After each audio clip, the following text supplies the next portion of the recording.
80 anni e non sentirli, ci riferiamo agli anni del giornalista e scrittore agrigentino Matteo Collura, che ieri pomeriggio nella sala monumentale della Biblioteca Lucchesiana di Agrigento ha festeggiato il suo compleanno con i suoi compagni di viaggio, quelli che hanno scandito, ognuno con la propria amicizia, e il contributo intellettuale, il suo percorso.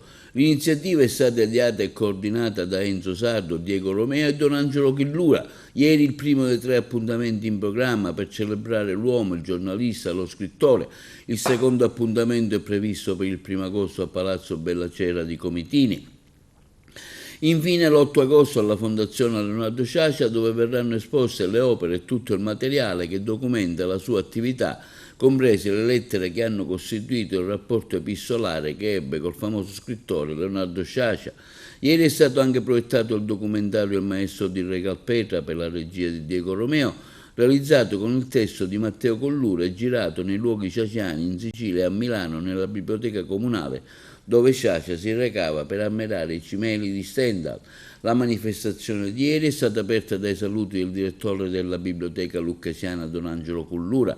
Tra le tante autorità presenti per l'occasione il sindaco di Agrigento Miccichè, il presidente del Libero Consorzio Pendolino, il viceprefetto vicario Antonio Volpe, il sindaco di Racammuto Calogero Buongiorno, il presidente della Fondazione Sicana di Caltanissetta Giuseppe Di Forti, che ha finanziato il volume celebrativo con le testimonianze di alcuni amici, con la copertina originale del pittore agrigentino Gianni Provenzano.